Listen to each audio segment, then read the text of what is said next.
All right, all right, all right. Good morning, good morning, good morning. Good afternoon, good evening. Depending on when you capture this. If you're capturing the replay, it might be afternoon, it might be evening, it might be the next day. Excited to be on here for another Mind Tune-Up with the Mind Mechanic. Excited to be here. Excited to bring you some different perspectives, some different ways to think about things, look at things, and hopefully make things a little easier, a little lighter, a little bit more enjoyable, a little bit more fun, help you get out of a funk, help you get unstuck. So excited to bring this topic because I think this is going to be a fascinating topic that just hit me. There was a number of things that hit me when I woke up this morning. This topic was one of them. If you're new here, let me know. Let me know if this is your first time listening. And if you've been here multiple times, let me know that as well. Give me a rock and roll in the comments. Excited to have you back. And give it some likes and love if you're enjoying this each and every single time I bring this to you. So today, I put the myth around charging higher rates equals easier clients and lower rates equal difficult clients. So I was having a conversation with somebody yesterday, and this was said. Now, I've thought this same thing before, and I'd love to know how many of you who are out there, effectively selling a service, having your own business, and you're selling yourself, and you're doing a service for somebody, whether that's web design, video production, design services. You have an ad agency, whatever it is, and you're essentially selling a service. And some of you have already crossed this threshold, i.e., you're charging higher rates. And thus, in your mind, when you had lower rates, you had difficult people to deal with. And when you had higher rates, you had easier people to deal with. Anybody in the comments want to let me know where they sit on that spectrum? Now, some of you may say, I have higher rates and I still have difficult clients. I have lower rates and I have easy clients. So what I want to kind of dispel today is that there is an automatic correlation to charging higher rates and thus being able to have better, easier, blah, blah, blah, whatever that sounds like it's better, i.e. charging more. Now, I'm not here to say to not charge more, to charge less, it's not about any of that. A lot of you on here right now. Let me know that you're live and kicking. Excited to be here with your Mind Tune-Up. My goal here on these episodes is to really expand your mind, to get you to think about things differently, to see things through a different lens and filter, and to hopefully cause you to question some things that you've been having difficulty with. Because I find at times that people think things are a certain way and that is the only way, and thus if it's not working the way that others have made them to believe, i.e. I'm charging higher rates but now I'm not booking, or the people are equally as difficult. And so there's a number of things, and each and every single day bringing you, that I get on here and do one of these, bringing you different concepts, different thoughts, and getting you to kind of think about them differently, see them through a different lens and filter. And so today, this idea of charging higher rates automatically equals more easier clients. So higher rates than before, obviously still difficult clients in there. Yeah, I actually shot for a guy once who was charging $8,000 to $10,000 for wedding videos, and he had some of the most horrible people I'd ever dealt with in my life. I once knocked on a door to film the groom, and I basically got chewed out. I don't know why you're here. I don't want to be filmed. You better go in the other direction. I was like, oh my gosh. And the guy that I was shooting with, he absolutely, ironically, maybe not so ironically, despised the work that he was doing at that point in time in his career. There wasn't that he didn't do his best, that he hadn't built up a lot of success, made a lot of money, was able to charge a lot, but he had grown a great disdain and hatred towards what it was that he was doing. And he'd been doing it for a long time. But there wasn't an automatic that the people he was dealing with were easier to deal with.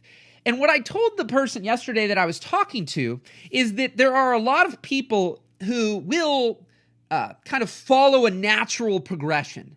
If you're on the air and you can hear me, give me a rock and roll in the comments. And if you're enjoying this, give me a likes and love, and let me know if this is resonating with you or not. I've got this going a few places, so I'll also look back at the comments. But let me know if this is resonating. Just put the word resonate in the comments, or what challenges you've had with this. But here's what a great deal of people can potentially go through. If you think of a baby being born, a baby, it can't do anything for itself in the beginning. It needs help. It needs support. It can't walk, crawl, drive a car, do anything. So it goes through a natural progression from not being able to do anything to starting to crawl to then being able to walk to then being able to run. But it falls down in that process until all of a sudden, you as an adult, most common people can walk, run, drive a car, do things without any issues, ride a bike, whatever it is. So we go through that. Now, when it comes to business, at times we're bouncing around and we're jumping in at times where, we're a baby being born, but we don't recognize that and we're trying to drive a car. I.e., you just started doing something and somebody said you need to double your rates. You need to charge more. Higher rates equal better clients. Higher rates equal less work. Blah, blah, blah, blah, blah. And there's all this. And fundamentally, you can intellectually understand that to be true. And here's what I've found is that the older someone gets, the more difficult at times it can be to reprogram in a speedy way because you've got a lot of beating yourself up with self-talk for many, many, many, many, many, many years, believing certain things to be a certain way. And so what I've found is that we've got to start to reprogram, but we've got to find out where we're at. So at times things are resonating. At times you understand things. A lot of you know how to lose weight. You know how to do certain things, but those things aren't giving you the results for one reason or another. Part of the time it's just we're not actually executing on that thing. We're only understanding it or thinking about it. So this idea that sometimes people come in and say, hey, just double your rates. Anybody ever told you that who's in the service world? You heard just double your rates, charge more, right? But they never have context most of the time. If you just find somebody in passing, you're in a Facebook group or you're somewhere and somebody's just giving you, you give a little sentence. They don't know anything about you or your situation or where you're at or how long you've been doing it, the quality of your work, your psychology, anything. It's just like, double your rates, do this, do that. And what I found through my life and being told these things through the years and almost blindly following advice of people that I looked up to, that I thought, or did have my best interest at stake, but yet didn't understand my situation. And so therefore, the advice was not bad advice. The advice was simply bad or wrong for me at the time. Again, people coming on in here, man, there's a lot of people, I don't know if the comments are working out. Sometimes I have issues with the comments, but always love to know this is resonating, this is hitting. On here with these mind tune-ups, that's always my goal for those of you new popping on, is to give you this different perspective, this way to look at something through a different lens and filter so that you can expand and do things and take inspired actions that maybe you haven't taken before because you didn't think about it that way. And so with this, what I found is that if we're doing these things when we're a baby being born and you try to put the baby in the front seat, then you're going to have an issue, right? So this idea that if you're charging really high rates out of sync with your current reality, you're going to be, and part of that reality for me is not the external, but the internal. That's the game that I like to play. So when we get a hold of the internal and we understand that, i.e. somebody tells you to charge or double your rates or charge so much more money, and you start to do it because somebody you look up to told you to do that. But they don't know anything about you or your situation. It's just automatically they hear struggle and you're charging low rates, so you should charge more. Now here's the thing. If you don't inherently believe that in any way, shape, or form, and you have really low self-confidence, low self-worth, low self-esteem, and you already believe that you're not good enough, your work's not good enough, you don't deserve that, there's imposter syndrome, there's all these things clicking that are ultimately working against you, then the reality is the higher rate will either repel a lot of people, because there is an energetic about people who are willing to pay more, who tend to be easier, and that they want certainty, they want conviction, right? They want to know that if they're going to spend this money, they're going to get what what you say you're going to do. But a lot of times when we're in those early stages, we don't really believe in what we do. We don't even at times know what we do, right? And so it's harder for us to speak about it. So if out of context, you just charge more money, it doesn't mean you won't get any work and no one will hire you, but you may find it difficult. Alternatively, why we're charging lower rates is typically, not always, there's always nuance to these situations, but we typically don't believe in what we do, right? I was saying these things. So what do we attract? We attract more, if we're more weak-minded, we attract more weak people at times. So if you're making a conscious choice to have a business model that effectively charges a lower rate, yes, you could have difficult people, but you can also have very easy people to deal with. It's not synonymous. Lower rates are not synonymous with difficult, and higher rates are not synonymous with easy. But at times, when you've now gone through the progression and you've now had maybe more demand than you have supply, you're really confident in what you do, people are telling you that, you believe that, and so now as a byproduct, you're raising your rates, or I've seen people double their rates in this kind of state of mind, because maybe for me back in the day, it was I was sick and tired of being sick and tired, I was stressed, I was worried, I was anxious, I was overwhelmed, I had too much work. All these too much work, like some people, you're going to have anxiousness from either having too much work or not having enough work. Now, there's easier things to solve when you have a lot of work and you're anxious and worried and overwhelmed than when you can't figure out how to pay your bills. And so when you come from the energetic level of I don't know how to pay my bills, I'm really needy.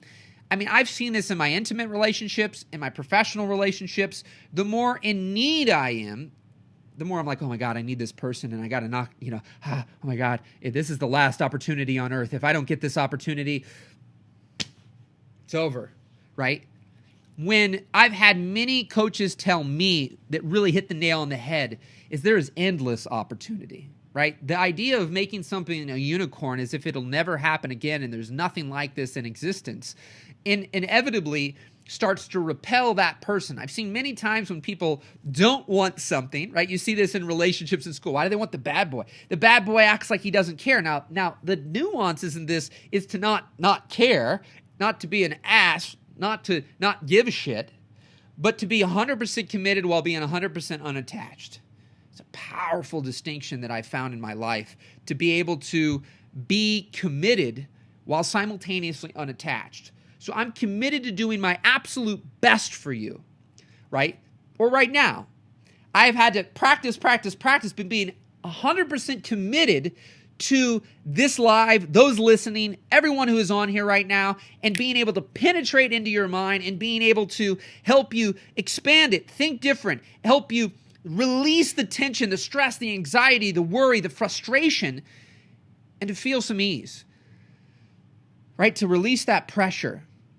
That you feel like you're doing all these things, but it's just not working. Like I'm working really hard, right? People just work harder, more time, more energy, right? Anybody ever been told those things and think, I don't know how much harder I could work. There ain't enough hours in a day, right? So is the answer simply working harder? Is the answer simply charging more?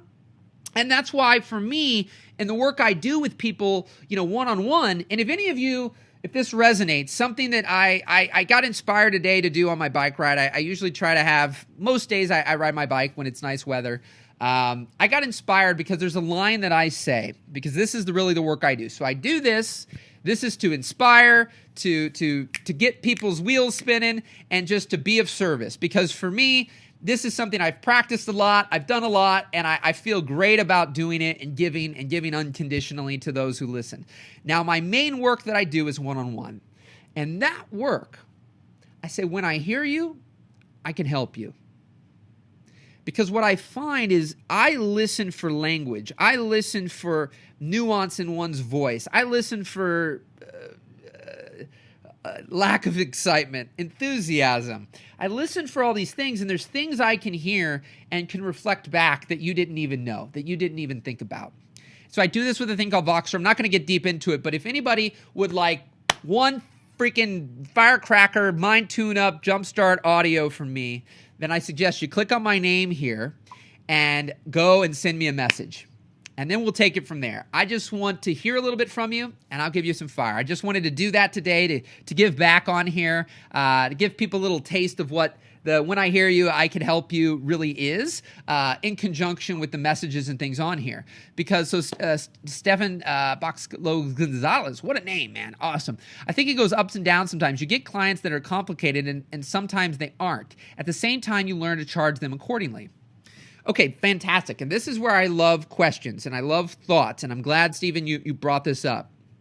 So here's what I would assert to you.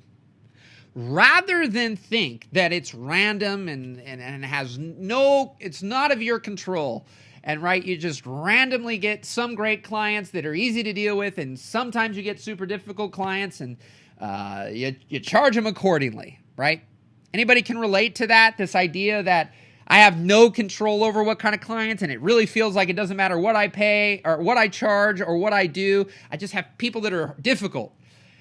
I used to think that way, and in the first half of my video production career, that was the case. I had all over the map. I had work I liked and clients I liked, and I had work I didn't like and clients I didn't like. I had work I didn't like and clients I liked. Like there was no rhyme or reason, and it felt so out of my control having this ability to just do what I loved and get paid well to do it, right? It felt like the only thing I could do is just be at the mercy of the world and put myself out there. And sometimes there's people that I just have a blast with, and sometimes there's not, and sometimes I get cool projects. And so if you feel that way, again, it's an internal game. That's what I help people play, the internal game.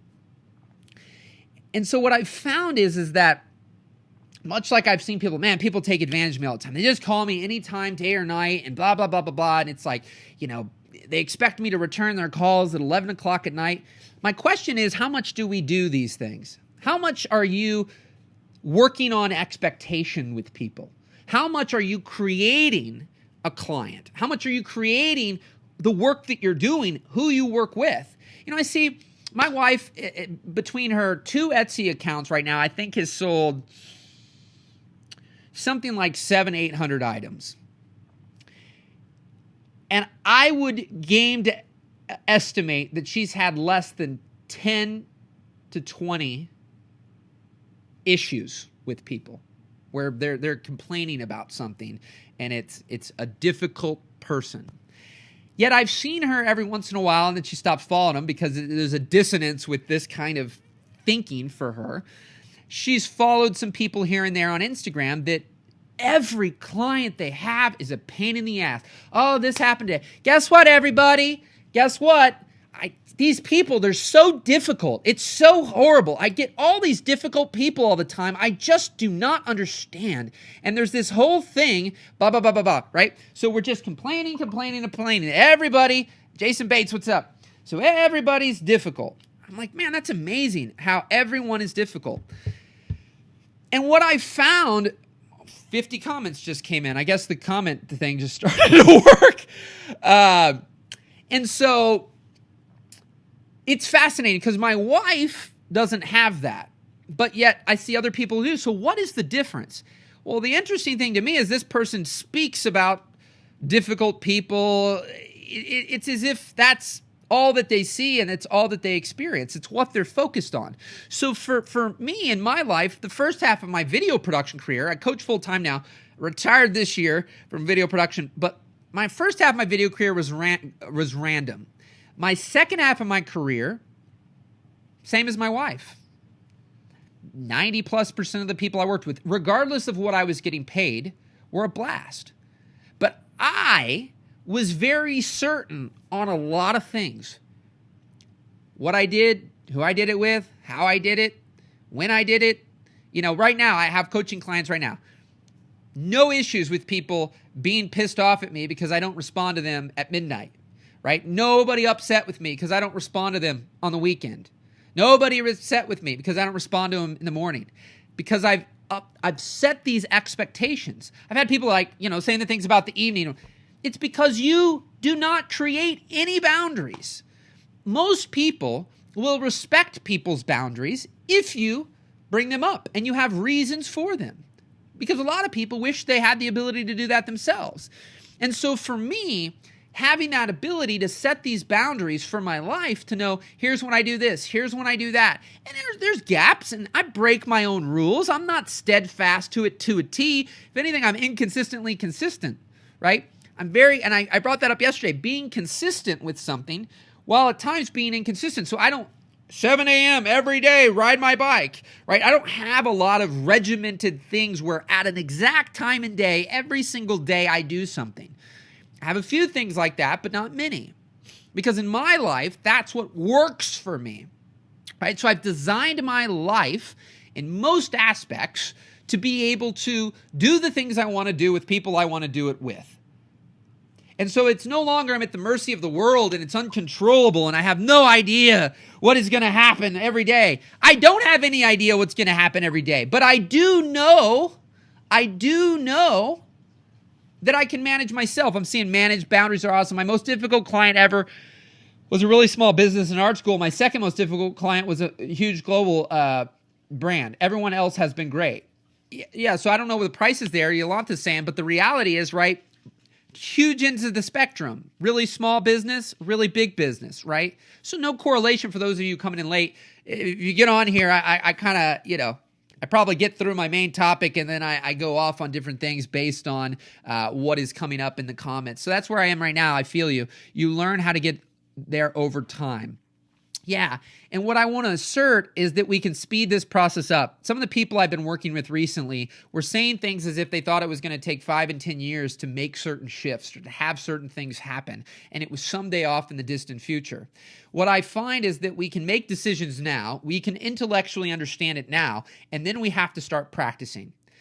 If there's anything any of you are good at, you didn't get good at it by never doing it. You got good at it by practicing it. You got good at it by repetition. You got good at it by being consistent, to whatever degree that may be, and more than likely on some level enjoying doing that. So another person said, we can't manage people, but we can manage our expectations. Exactly. That is something I find to be so powerful, is when you let go that you're going to control the world, you're going to control other people, you're going to get them to do what you want, think what you want, but rather you can control yourself.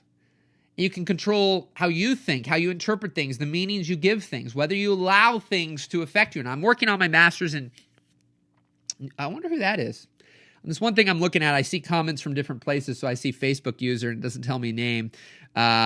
So I'm working on my master's in new media production at Webster University. It's not too far from me, actually. I've had friends that have gone to Webster. But I'm battling with starting my business and or working with a company as a multimedia specialist. So, these are the kind of things that, I love to explore. Sometimes things are more difficult to get through out in text. But, at times, I'm battling with starting my business and or working with a company as a multimedia specialist. So again, this is that idea that you might see people where you'd like to be, you might know where you'd like to go, but there's a gap between your knowledge and between your current skill sets. And so we all have to start where we are rather than feeling like we're going to jump way ahead, right? We're not going to want to become or desire or excited about playing the guitar, look at the guitar one time and pick it up and then be amazing because we saw our favorite guitar player jam on the guitar. And then be frustrated every day that we can't play the guitar like that. That's not a great place to come from. So when you're currently at a certain situation in your life or certain circumstance or certain position or certain skill set, certain talent, what you have to do is really be aware and accept this is where I'm at. And not beat yourself up every day that you're not somewhere else. Because that's what causes a lot of people to give up, quit, and go do something else. Because there's excitement at times around starting, but then there's the frustration that you're not somewhere else that you'd like to be, and there's things in your way. And so my suggestion for the person who left that comment is to simply start where you are with what you know and take the first step that you know. At times, it's asking for help, right?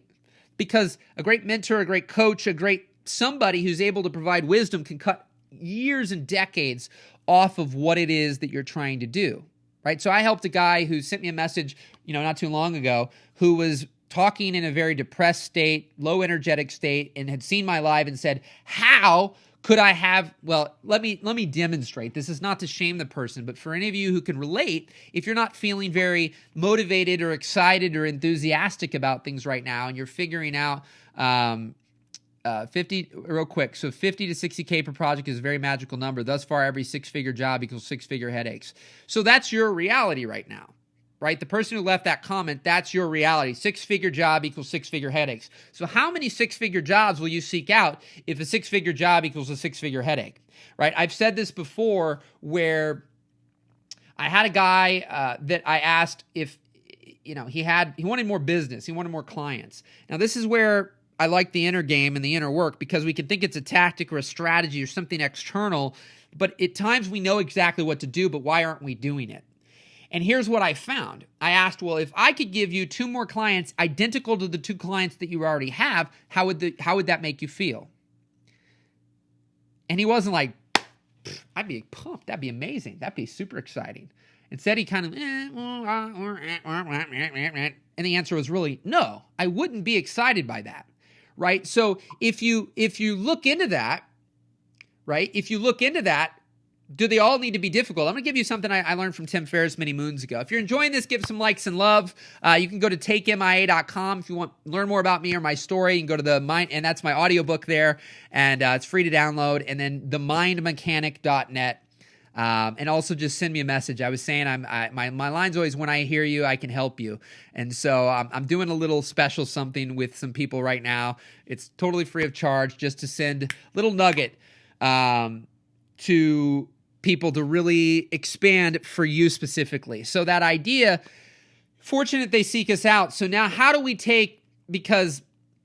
real quick on that guy. So once we identified that the problem wasn't he didn't know how to get business, but that the business, how much action will you take towards something if that action means pain? Because that's really what it equated to. More business means more pain. So you're not taking the actions that you know how to do, making it about what actions do I do? Where do I go? How do I do it? What tactic? What strategy? Blah, blah, blah, blah, blah. When in fact, you're not doing it simply because subconsciously you know that means more pain. Versus you'd do more of something if it meant more awesomeness, more excitingness, right? My wife keeps, for her, designing and doing things, she loves doing it, but it also means more money. So the more she does it, the more money she makes, the more fun she has, the more people she impacts. Right? So this thing I got from Ferriss back in the day was this idea that we have high-paying clients, but difficult. High-paying clients, but easy. Low-paying clients, easy. Low-paying clients, difficult. Most people could easily, if they identified these 4 sectors, could eliminate the low-paying and difficult. Then we have low-paying, but enjoy. Well, that's up to you, depending on what time you have. I'm not here to tell people to always just automatically eliminate. But the other one is that's the difficult one can be at times is the high pain and difficult. And so what he said is that he set some boundaries, set some things in place and said, here's what it takes. Not here's what it takes for you to be easy or you're a pain, but rather here's some protocols and things we're changing. Those protocols would inherently make that person easy to deal with, now also high pain. And I've seen this with people that I've been working with recently who had jobs that they didn't like, or should I say that there was activities within their job that they didn't like and didn't do as well, and they were able to do what I'm saying here, which is have the courage to bring up, here's what I'm excellent at, here's what I do, here's how I'd like to do it, here's how I'd like to bring you more value. Now, there's ways to potentially go about this, but inherently that's the basics of it.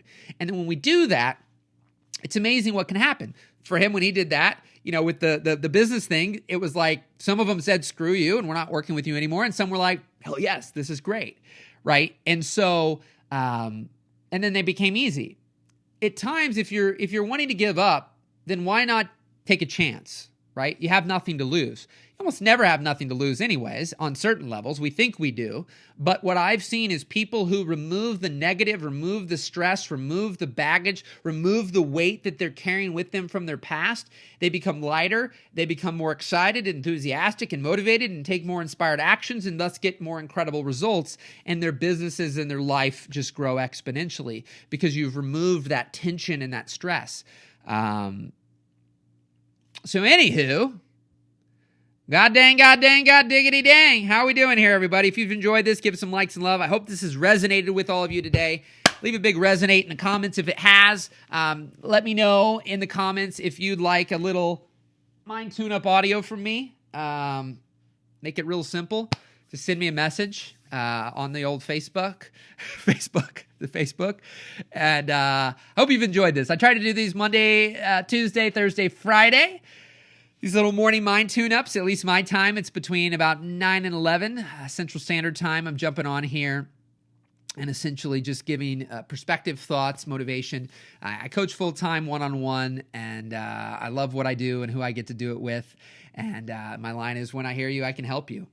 When I'm hearing things, there's things that I can pick up intuitively that decade of practice, a decade of listening, a decade of experiencing high performers, low performers, and anywhere in between. I've been able to see a lot, and I can pick up on a lot of things and be able to bring awareness to things that are causing issues that you might not even have known they were causing any issues because you thought it was something else. An example I've been given recently is, if you've got a leak and, essentially most people, if they had a leak, they try to fix the leak. But metaphorically speaking, in our lives, there's a leak sometimes, but we keep putting a bucket down. These are the symptoms. Like, we see the water leaking, we put a bucket down, and essentially every time the bucket fills up, we change the bucket, right? I used to do this with credit cards. Credit card fills up after the zero interest. I swap it to another zero interest card. That card now has interest and has no money on it. So what do? I fill that sucker back up though, right? And I would do that. So thinking that the issue is really the interest, but I had other deep-rooted issues. And so at times we just keep changing that bucket, but we never fix the leak.